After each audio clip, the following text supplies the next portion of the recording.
máa pe àwọn omidan wa síta lẹ́yọ kọ̀ọ̀kan torí nílẹ̀ Yorùbá ọmọ Yorùbá gidi ó gbọ́dọ̀ mọ bí a ṣe ń sọ̀rọ̀ pẹ̀lú òwe bí a ṣe ń fi òwe sọ̀rọ̀ bá a ṣe lè túmọ̀ ẹ̀ àti ìgbà tó jẹ́ ká lò ó. Proud to the event, 53 contestants from the southwestern region of Nigeria were selected after obtaining their registration form to enable them participate in the reality TV show, of which 10 of them could only make it to the finals.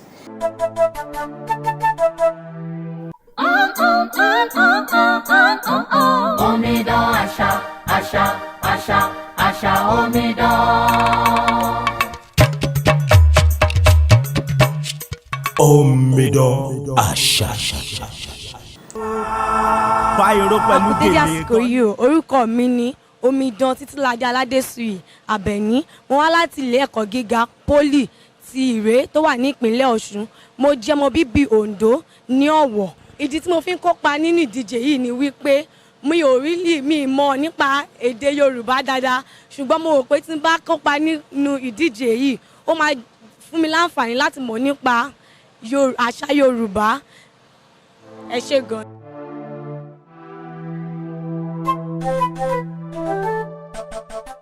Orúkọ tèmi ni Omidan Asa. Mo jẹ́ ọmọ bíbí Àwórì, ìyẹn ní ìlú Èkó ń bí. Mo sì jẹ́ akẹ́kọ̀ọ́ ní Ogunsoya College of Education. Ìdí pàtàkì tí mo fi darapọ̀ mọ́ ìdíje yìí ni pé mo ní ìfẹ́ sí kí a máa gbé àṣà ilẹ̀ wa ní àrùgẹ. Ẹ ṣé. Ẹ kú dédé àsìkò yìí o ẹ̀yin ará. Orúkọ tèmi ni Omidan Ibrahim Jumayat Àṣàkẹ́. Mo jẹ́ ọmọ bíbí ìlú Èkó ní ìlú Àwórì. Mo jẹ́ akẹ́kọ̀ọ́ nínú ilé-ìwé Adéníran Ògúnsọ̀yà College of Education. Ìdí pàtàkì tí mo ṣe wá sí fún ìdíje yìí ni pé mo fẹ́ràn àṣà ìlú mi, mo fẹ́ gbé àṣà ìlú mi lárugẹ. Ẹ ṣé. Orúkọ tèmi ni Omidan Omoluabi Àṣàkẹ́. Ọmọ tí ìyá bí tó fọ̀jà àwọ̀pọ̀. Ọmọ àjẹjẹmájẹ tí kìí jẹ́ kọ̀tọ́kọ́tọ́ pé tèmi. Mo wá láti ìlú Ìjẹ̀bú-Òde ní ìpínlẹ̀ Ògùn. Mo fẹ́ràn oge ṣíṣe lọ́pọ̀lọpọ̀. Mo fẹ́ràn láti máa ṣe korobá. Akẹ́kọ̀ọ́ ni mí ní ilé-ìwé gíga Ọlábísí Ọ̀nàbànjọ. Ìdí tí mo fi ń díje fún Omidan Asa ni pé mo nífẹ̀ẹ́ àṣà Yorùbá lọ́pọ̀lọpọ̀. Mo sì rí wípé àṣà Yorùbá nílẹ̀ wa ní òde nísìn ó ti ń lọlẹ̀ díẹ̀díẹ̀. Inú mi dẹ̀ sì máa dùn tí mo bá pẹ̀lú àwọn tó máa gbé lárugẹ lẹ́ẹ̀kan sí. Ẹ ṣé.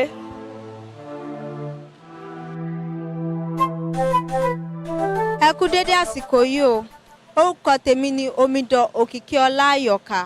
Mo jẹ́ ọmọ bíbí ìlú Ìbàdàn nílùú Ọ̀yọ́. Inú mi dùn láti wà nínú ìdíje yìí nítorí mo fẹ́ pẹ̀lú àwọn tó máa gbé àṣà wa lárugẹ torí mo rí pé àṣà wa ti ń lọlẹ̀ gan. Àmọ́ inú mi máa dùn bí bá lè pẹ̀lú àwọn tí wọ́n máa gbéga. Ẹ ṣé.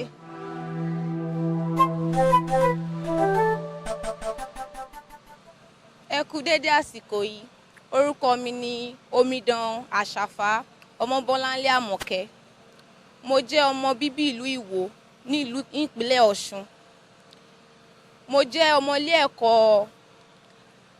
iléèwé gbogbo nìṣe ti ètò ìlera ìpínlẹ̀ Adó Èkìtì. Ìdí pàtàkì tí mo fi wá sí ibi ìdíje yìí ni pé mo nífẹ̀ẹ́ àṣà àti èdè ìlú wa torí pé wọ́n sọ pé àwọn àgbà tó ṣe bí òwe wọ́n ní pé ilé tá bá fi tọ́mọ ìrì ní òwò. Àṣà àti ṣe wa yìí jẹ́ pàtàkì púpọ̀, ó sì ṣe kókó. Èyí tó wù mí láti jẹ́ ìkan lára àwọn tí yóò gbéga. Ẹ ṣé púpọ̀.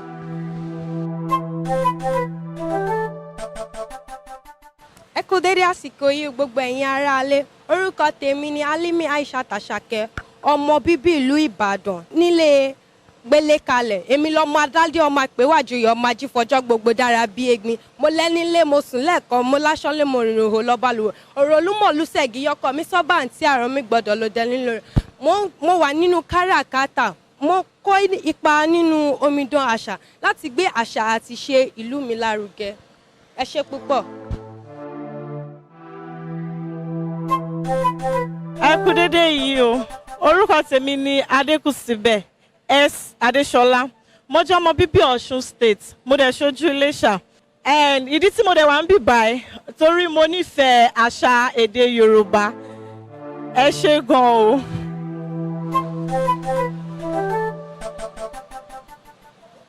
Ẹ kú dédé wòyí o. Orúkọ tèmi ni Omidan Asa.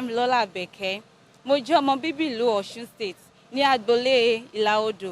Ìdí tí mo fi pàtàkì tí mo fi wà ń bì báyìí ni pé mo fẹ́ràn láti máa gbé èdè ilẹ̀ Yorùbá lárugẹ. Ẹ ṣé gan. Ẹ kú dédé wòyí o. Lákọ̀ọ́kọ́ náà máa kọ́ júbà Ọlọ́run náà. Ìbà akọ́dá ìbà ṣẹ̀dá. Orúkọ tèmi ni Omidan Asa. Mo jẹ́ ọmọ bíbí ìlú Ìkálẹ̀ láti ìpínlẹ̀ Ọ̀ṣun. Mo jẹ́ akẹ́kọ̀ọ́ ní ilé ẹ̀kọ́ gíga olùkọ́ àgbà tí ń ṣe Adéníran Ògúnsọ̀yà College of Education. Ìdí tí mo fi jẹ́ alákòópa nínú ìdíje yìí ni pé mo fẹ́ràn láti máa gbé àṣà àti ìṣẹ̀ṣe Yorùbá lárugẹ. Ẹ ṣé púpọ̀. Omidan Asa. Mo fẹ́ kó o ṣàlàyé fún àwọn aráalé àwọn tí wọ́n ń pè ní onírèsé tí wọ́n ń ṣiṣẹ́ tí wọ́n ń pè ní tí Yorùbá ń pè ní onírèsé nílẹ̀ Yorùbá. Participants would be evicted by judges based on how well they can answer questions posed to them by the anchor. The show is segmented into 3 stages, which are Abule Asa. This is the place where the contestants undergo various orientation about the cultural practices of the Yoruba people. Àwọn Yorùbá wọ́n lọ wọ́n bọ̀ wọ́n pa òwe. Wọ́n ní bá a ti rìn làákò ni. Èyí gan ló jẹ́ kí àṣà wa Yorùbá kó jẹ́ kí oge ṣíṣe wa kó peléke ju tàwọn bòmíì lọ. Ẹ wá mọ̀ wò ó. Oge ṣíṣe àwa obìnrin ó bẹ̀rẹ̀ láti run orí wa báyìí. Títí dé èékánná ẹsẹ̀ wa. At this place, they are taught the cultural philosophy, folk tales, religion, fashion sense, craftsmanship, and the need for a healthy living. Interestingly, with the supervision and direction of the host and a co-host, the maidens were able to prepare a common delicacy among the Yoruba people right in Abule Asa. Ẹ̀yin omidan, ẹ má mà gbàgbé gbogbo ohun tẹ́ ń kọ́ yìí. Second segment, Ibi Àyànmọ́.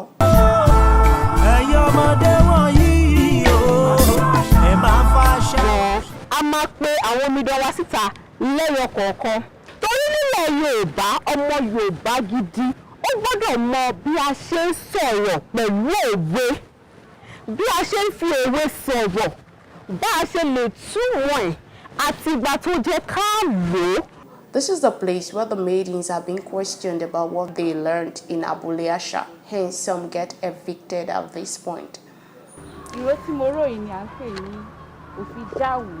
Third segment, Gbàgede Asa. This is the grand finale of the reality TV show. Àṣà lẹwa ò gbọ́dọ̀ parẹ́.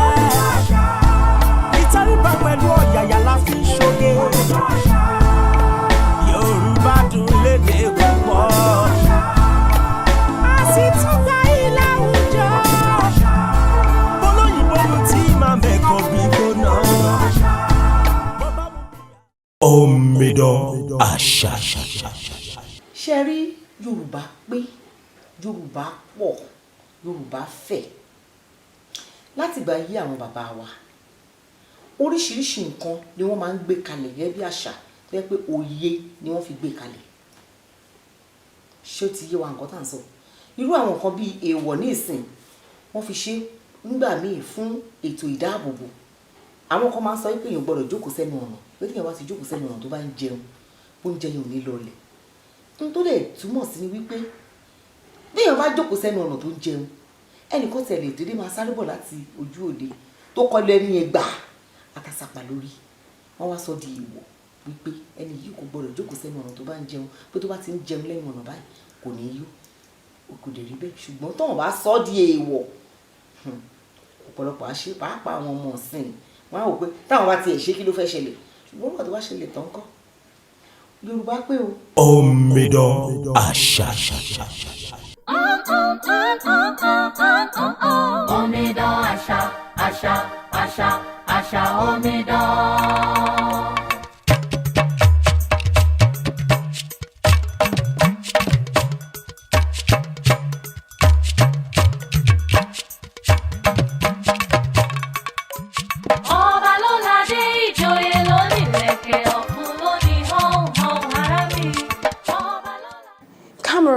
some group of ladies heading towards a certain village known as Abule Asa.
Yorùbá ò gbọdọ̀ parẹ́ o.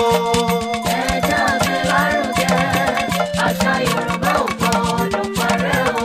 Gbogbo lọ́balọ́ba níjòyè pátá ẹ bá wa dá sọ̀rọ̀ àṣà nílẹ̀ Yorùbá o. Ẹ jẹ́ a gbé lárugẹ, àṣà Yorùbá ò gbọdọ̀ parẹ́ o.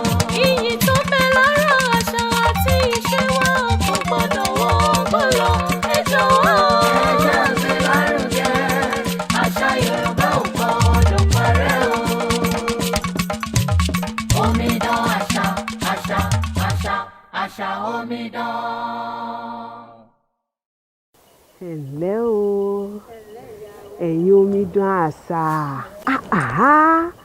àbẹ́ẹ̀rí bójú ti gún régé, ẹkún kó lè dà, Olódùmarè ó kúkú jẹ́ kó dà fún gbogbo wa. Ṣé ẹ wá rí ẹ̀yin omidan? Aya wa ti bẹ́ẹ̀lẹ̀ ó ti bẹ́ aré o, torí adébí ẹ̀yìn má kọ̀ àgbà ọ̀lẹ́nu. Ẹ̀rọra o, ẹ̀lẹ́ o, ẹ̀rọra o. Ẹ̀yin omidan, ẹ̀lẹ́ o, àbẹ́ẹ̀rí ẹ̀rí bójú gbogbo wọn ti gún régé. Àbí o. Ṣé ẹ wá rí báyìí o, bá a bá dá léèyàn tá a fi ta lábúlé sí i, onítọ̀hún ṣe tán àti tẹ́ni o. Elédùwà ò ní já wò tẹ́ ọ. Ní báyìí à wà kóra wa à lọ lé baálẹ̀, gbogbo mọ mi mọ tá a bá fẹ́ ṣe à lọ sí ilé baálẹ̀, ilé kára ó lé ó dà ẹ̀sùn. Lórí là á forí fún. Bẹ́ẹ̀ ni Ó yá ẹ mọ̀ nsọ́ ẹ̀. Ó yá ẹ mọ̀ nsọ́ tààrà lẹ́mọ̀ lọ. Omidan àṣà, àṣà, àṣà, àṣà omidan.